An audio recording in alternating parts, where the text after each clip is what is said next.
Okay, ladies, and this could be for gentlemen also. Anyone that's practicing celibacy, just say, for example, you were in a relationship with someone, whether they're a narcissist or not. They could be empathic, they could be a narcissist, they could be narcissistic, or they just could be just normal. Okay. So, one of the benefits of going through a period of no contact, even though, most people will suggest that you stay in no contact. But for me, the ultimate contact is when someone is in your home and inside of your body. Okay. Or for a man, you're inside of the woman's body. Okay. Through intercourse. So that is the ultimate contact. But what happens is people can actually carry on great relationships. There could be a need in your life. Like your need could be to get out and have dinner, get away from the kids and get out and have dinner. And in this world today, it seems harder and harder to find compatibility in love. So that leaves a lot of men and women with their needs not met. So, however, when you really love someone, especially if they are highly narcissistic, they're just never going to get it. Okay. They're never going to really fully comprehend their piece of the story that caused this ultimate deal. So, say, for example, there will be a couple of things that the narcissist will never forget about you if you reacted to them in anger. However, they're never going to look at the fact, well, I was neglecting my friendship with this person. I myself was being an asshole as the narcissist. They're not going to look at it like that. However, the narcissist is going to grow on a very small level or low level, not small, but low level. So, through no contact, there will be a sense of artificial respect that they will gain for you. Like I said, artificial respect, or at least having a boundary of how far they can go with you. But this is my advice to people because I live in a real world of reality, okay? And you can go to any channel and they will say no contact, no contact, no contact. You will hear that over again. However, that is not realistic for everyone. So, what I would like to teach and guide you into doing is creating a space for yourself where you yourself have some form of control. Okay. And that can only be, in most cases, accomplished through you having a longer period of full no contact with the narcissist. Okay. So that could be a year, 6 months to me may not be enough for most people, a year, 2 years. So then, if there was an interaction and you were back in a space with the narcissist, whether it be going out to eat, being in their vehicle, and this would be for a narcissist that's not of danger to you, someone that's not stalking you and repeatedly threatening your life and things like that. So this is going to be my advice. Let's break down no contact because there's different areas of no contact. Okay. Yes, there's that big scene. Okay. You can look at the big screen and say, hey, no contact means no contact. You don't talk, you don't text, you don't go around the person, you're not intimate. But I was watching a video about a year, 2 years ago of Dr. Todd Grande. And it was a video where he goes over what no contact is and primarily is. And it was interesting how he explained it because it kind of matches up with my worldview of what it is. Because for me, it's just like separating a real friend from an associate. How do you separate that term? This is my actual friend. This is my associate. Okay. So in the world that I'm from, your friend is your friend. That's almost like family. You got each other's back. Whatever you need, you would never spend a day sleeping outside on the streets or in a vehicle. This is my friend. This is like my sister. This is like my brother. However, an associate, on the other hand, that's not your friend. That's just an associate. That could be someone you're friendly with and you eat lunch with at work. This associate may never meet your family versus your friend is just like family. Okay. So, this is what I want to clarify and break down. If this person is a narcissist or narcissistic, or even if there's someone that really, this could be an empathic person, right? However, they don't really want what you want. They don't they don't have the goal that you once had for them. So their goal is not to marry you. Their goal is to not really be your friend in the sense that they're around you on a regular basis. This is really a person that they showed you long ago they didn't want to really invest in your life, not on the full spectrum, not like what you're looking for. So, the things and the areas that you definitely have to remain, even if you slip and end up out to dinner with this person, right? Do not have intercourse with this person, okay? And keep them out of your home.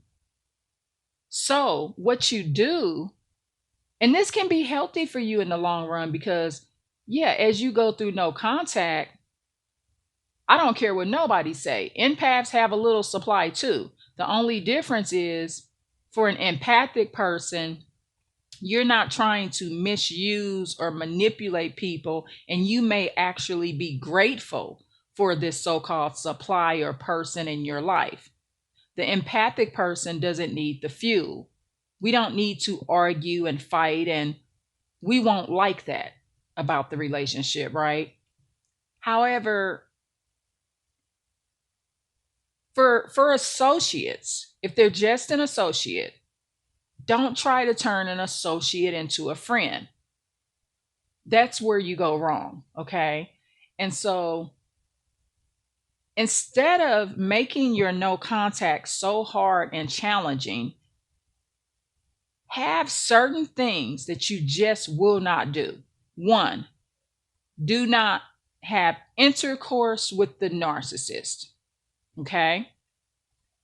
If you are in a situation where you end up dealing with the narcissist by choice, make it on your terms and what you want from the narcissist. Okay? Because then what happens is the narcissist becomes your supply. You're reversing the game.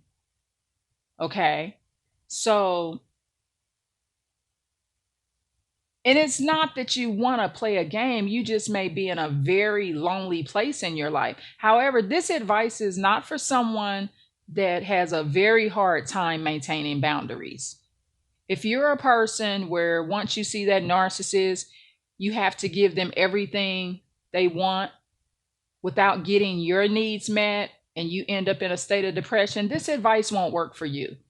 This advice is for the stronger people that have built up some stamina and have went through no contact for almost 2 years, even 2 years, that have built up this stamina where they have let go of all the narcissists, including the narcissistic people or empathic people that didn't want to offer you or make room for you or weren't in a place in their life where they could handle the type of relationship you wanted. So These are the forms of no contact that should always stay in place, especially for a narcissist that does not want to marry you.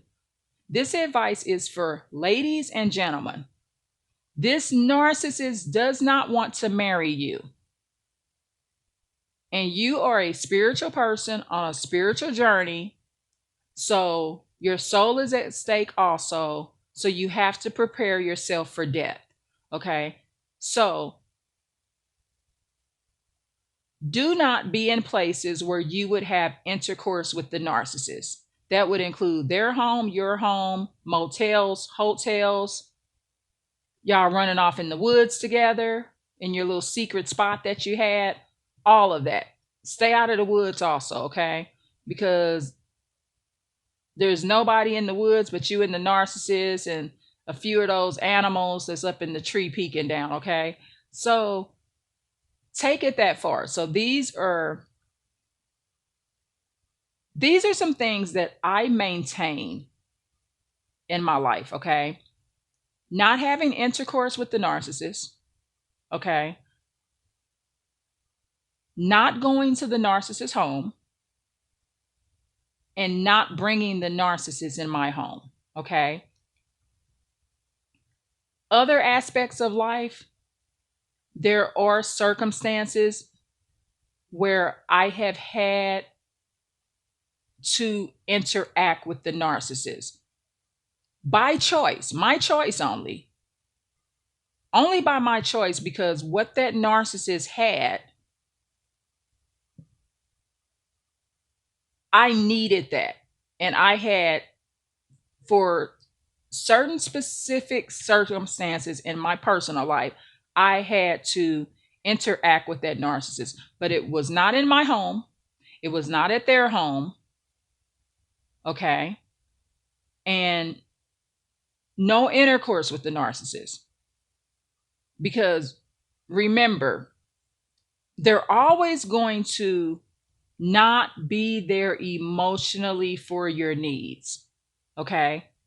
Two, they're never going to be able to fully play out the way they should be contacting you in a respectful way. So, for example, you meet with the narcissist on a Friday, you have intercourse with the narcissist.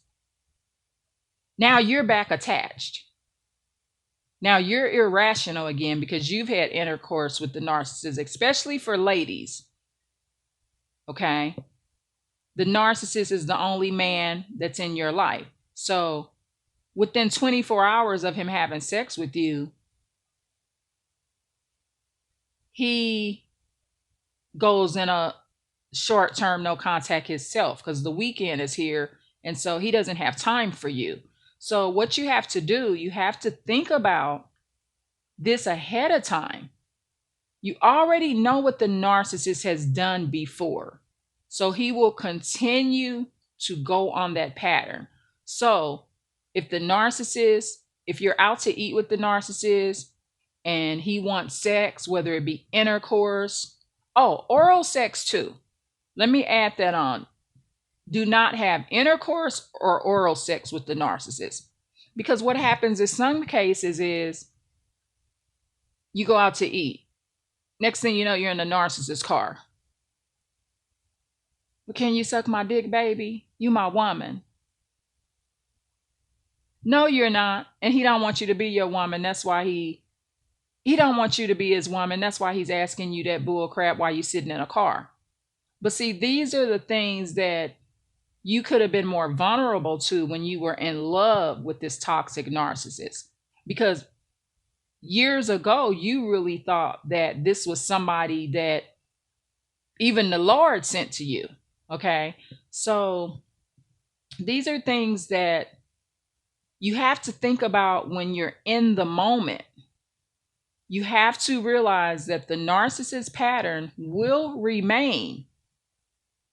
Yeah, they may have some brownie points. Okay, here's some nice socks for the kids. Here's some groceries, or here's some money if you guys need some money. I'm here if you need a ride. It's not to say that people don't benefit you, but Just write this down. Say, hey,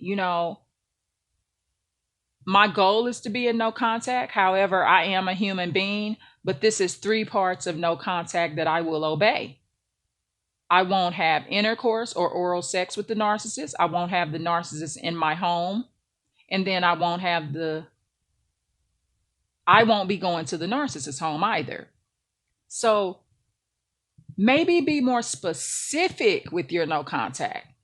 See, because sometimes what happens is you're not specific in the things that you just won't do. It could be a narcissist that you loaned money to or gave money to. I went through this myself. I had to say, hey, I'm not giving this narcissist another dime. I don't care if it's $10. And this was a relative that I had to do this with. So having that big stage and the protection is with this particular relative, that relative won't contact me because that relative knows I have nothing for them financially. So once I was not a supply source, the last time the narcissist in that case needed, or this narcissistic person, I'm not going to say this person is a full blown narcissist, but the last number I think they needed was $25 because that's what I said I had on me. And then another incident, they wanted $40. I said no, and that person disappeared from my life. And this is an immediate relative, okay? This is an immediate relative. And that person is vamped off the map now because I'm not playing into it. So that would be a fourth thing I would add. So let's go over these four things. Do not have intercourse with the narcissist. And that's going to be easy for you to do because you're not going to their home. You're not bringing them in your home. You're not at motels. You're not at hotels. If you're not strong enough to stay out of those four arenas with the narcissist, then this won't work for you. You need to be in full blown no contact where you don't even hear the narcissist's voice. Okay, if you're that codependent, this is not good advice for you. This is for people that really in their heart of hearts have really lost all respect for any narcissist. These are people that, like me, you can't even get me to cuss one out anymore. It's such a waste of my time. Half of what they say, I just agree with. If they say something and that I know that that's not the complete story, I don't even remind them anymore of what their part is that they played in that. Just let them talk. Oh, you did this, you did that, you had cussed me out, and you even said I was gay because I was hanging out with my friend all the time. Well, yeah, you and your guy friend, you guys do act like lovers. You do, but just ignore it. They're going to have their own perception, okay? But these are the arenas to stay out of. Like I said, not in their home. They're not in your home. No motels, no hotels. Okay, so that will, stay out of the woods. So that will make it where there's no intercourse and no oral sex with the narcissist. Those two things, no matter what, don't do it. Mm, should the narcissist's fingers be in you? Mm, who cares? Just don't have intercourse. Their dick should not be in your pussy. Okay, that's the bottom line. Your mouth should not be sucking on their dick, and your mouth should not be on her pussy. So those things do not do. Okay. Um. Yeah, and those are going to be done by doing the other things. You're not in their home. They're not in yours. Okay. Whatever else is going on in your life, um, I know the side effect of full blown no contact, especially if most of the people in your life were either a narcissist or narcissistic. You wake up one day and hey, wow, there's nobody around that's an adult that's my age for me to hang out with anymore. So, as an empathic person, now you're missing your supply. So you know what I mean? There's an end of the road spectrum that I'm trying to show you that could appear. And not all narcissistic people, I'm not talking about a full-blown narcissist. Just narcissistic. They're just highly narcissistic. Not all of them are bad in every category. It's just that this is what you have to put in your mind. They're your associate. They do not have the capability to be your friend. That applies for a narcissistic person and someone that has NPD. However, if they're just highly narcissistic, it just means that they do have empathy. They're just never going to have as much as someone that's empathic. Okay. So there are small levels of empathy. This narcissistic person, they may have empathy in the area of your life. They feel compassion for you as a single mom, and they will express this and really mean it because that narcissistic person was raised by a single mom or single grandma. Okay. So they really may be able to say, yeah, this is why sons really love their moms, because the mom plays a double role in their life as if they're the father and their mother. So this narcissistic person may have great things to say about that. They may be great encouragements for that. However, they are still maintained in your life as an associate. This is just someone you just go out to eat with sometimes. This is someone you just speak to on the phone once every 2 months. You see the difference? This is not your friends. So, and what you're doing at this point, you're compartmentalizing, okay? So that you have to compartmentalize your life. You have to understand the difference between a friend and an associate. Just understand that difference. You can't make an associate your friend. Yes, a person can start out as an associate and it grows into friendship. But I'm not talking about that. I'm talking about someone that went from friend status and you had to downgrade them to an associate status. So ultimately, what I'm trying to teach you is enjoy your life, hang out with people, do things. You know, you ain't had a drink in 4 or 5 years. Go out and have that Long Island iced tea that the narcissistic person suggests, because that's going to be the only drink you have for the next 2 or 3 years. You know what I'm saying? You're not running around. You're not a narcissist. You have self-control. You're not gonna have that one Long Island iced tea and become addicted to it. Because, like for me, I don't bring alcohol in my home. So it's gonna be very hard for me to be addicted to something that's not here. So, what I wanna get you to understand is to how to enjoy your life outside of you making videos about a narcissist, okay? And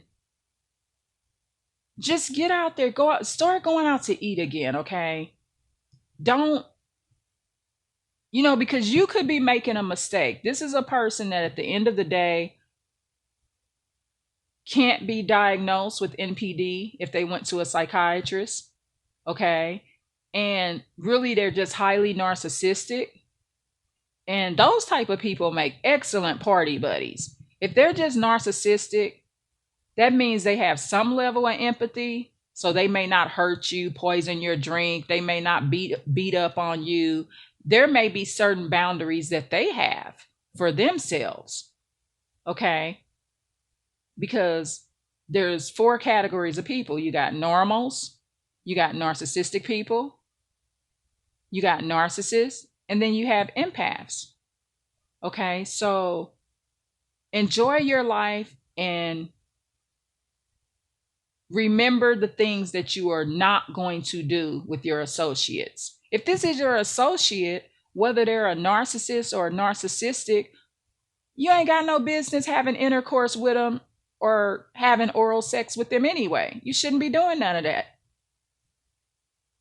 You got to have some guidelines and respect for yourself. You can't be running around sucking on everybody's dick. You know that this man has other sources of supply.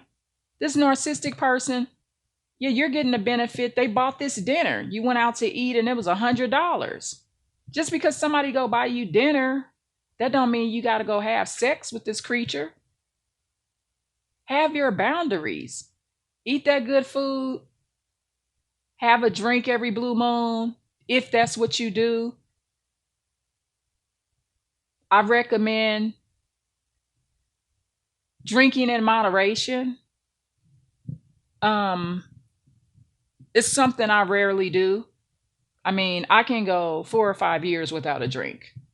I'm drinking, but I'm drinking organic lemonade, coffee, and things like that. I mean, I don't have to have alcohol. But one of the ways I'm able to do that is I'm also not around narcissists. They're not in my home. I'm not taking on their addictive personalities because most of the time they're going to be addicted to something. They're addicted to weed, they popping pills, they're functional alcoholics. So these are people that you just need to pray for. However, I want us all to get to the point where we're enjoying our life. And the best way to enjoy that is to not be intimate with people that really are not willing to invest in the relationship with you, and just have a boundary. Say, don't bring them in your home. That will cut off a lot. Because to be honest to God, the reason most of us had the problems that we had when we were dealing with narcissists, someone with NPD, or narcissistic people, we had that problem with them because we brought them folks up in our house. We went up in them folks' house, and that's when that problem started. Now think about this. If every narcissist you ever had in your life, you only went out to eat with that fool or something like that. And like I said, I'm not talking about dangerous psychopaths and sociopaths. We're not talking about that. I'm just talking about normal or regular people, that really ain't gonna do no real harm to you for real. Preferably somebody that is narcissistic, which means they're narcissistic, but they're not high enough on the spectrum for a psychologist to diagnose them with narcissistic personality disorder. So let's start enjoying our life with boundaries. And the boundary we're going to set today is, if you're not married to that narcissist or that narcissistic person, you're not going to be having intercourse and oral sex with them, okay? You're not going to want to be in their home. Why be in their home when you leave the next 2 days, some other chick or dude is in there? You don't want to be in them type of people houses anyway. Why be in their home and go have sex with them, and for the next 6 days of the week, they watching gay porn or they watching pornography? These people are never going to have a full invested interest in you. They get bored too easily. Even if you go out to eat with someone that's highly narcissistic, they texting that other chick, they texting that other dude. They're still going to do things like that, but you don't care because you're out to eat and they've paid for this $100 meal. Who gives a flying whatever? You just have a good time. Start having a good time and compartmentalize and have boundaries for people in your life without being so concerned about what their psychological disorder is, because it really doesn't matter. He could be a serial killer. If you ain't going to that serial killer's house, he can't chop you up like Jeffrey Dahmer and put you in the freezer. Stay out of these folks' houses, man. Do that. That's the best thing you can offer yourself. So, in this, what I'm saying is now you are specific in your no contact. People can't even keep narcissists out of their homes, and they can't stay out of the narcissist's home because they're not specific enough. You got to have a list of things you won't do. And the big things on that list, obey it. Okay. And those big things that will definitely keep you from being ensnared and abused emotionally by the narcissist or a narcissistic person will be to, one, do not have intercourse or oral sex with them. Two, you stay out of their home and you keep them out of yours. And I'm going to add one more. Stop telling them all your business. Keep your main business concerns to yourself. Share things that you could tell a stranger. Okay. If it's something you could even tell a stranger, you could share it with someone that's narcissistic. But be more private. Okay. So, anyway, I hope this helps. Have a great rest of the day. And thank you so much for listening. And please like, share, and subscribe. Okay. Thank you.